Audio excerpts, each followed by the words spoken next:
What do we mean when we say empathy or compassion? It's not hard to see that there are several distinct issues. On the one hand, a psychopath doesn't really care about others, but may use their understanding of emotions to get what they want, while autistic people don't have an automatic understanding of others' emotions, even though they do care. On top of that, how sure you are of another person's feelings depends mostly on how vividly you imagine them, and not on how accurately you've perceived their emotions.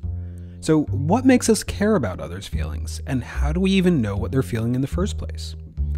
Suppose you walk by a homeless person on the street and you feel bad. In part, this will be your own personal distress at the situation, which has nothing to do with their emotional state at all, though you might give them 50 cents to take away your guilt. If you're too focused on alleviating your own distress, you'll simply avoid uncomfortable situations and not really try to grok the other person's mental state.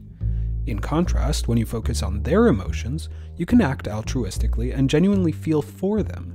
This sympathy or compassion need not mean feeling the same as them, but rather feeling alongside. So suppose you do want to know what someone else is feeling. How can you tell? Of course you could ask them, but we're often expected to just know, and anyway people often hide their feelings or don't consciously know them in the first place. So how do we find out? One approach is logical. You see someone smile, and since you know that people smile when they're happy, you can logically deduce that they must feel happy. This kind of conscious theoretical modeling, or theory, is something autistic people can learn quite well, though it's limited by the difficulty of learning all the nuances of emotional display.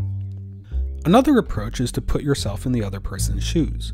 By imagining how you would feel if you were homeless, or if you had just reached the summit of Mount Everest, you can guess how someone actually in those situations might feel. But while this simulation theory is easy to do, it quickly breaks down if the other person's personality is different from yours, or if your ideas of life on the streets or at 30,000 feet are just skewed.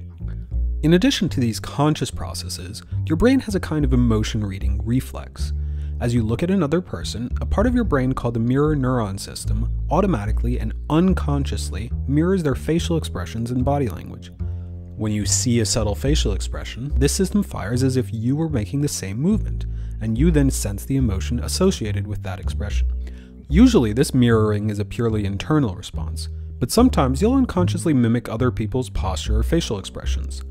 Likewise, you can generally tell that the emotion isn't yours, but sometimes you'll experience emotional contagion, like starting to feel happy yourself just by being around someone else who's happy. This leakiness of your perception of others' emotions can actually be very helpful in social situations, as you subconsciously show others that you know how they feel by reflecting their emotions in your own behavior.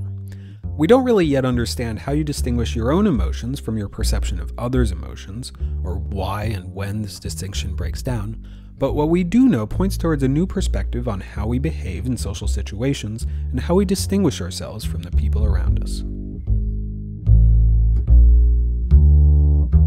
If you liked this video, please share it and subscribe for updates. You can follow and contact us at Google+, Twitter, and Facebook, CogSci.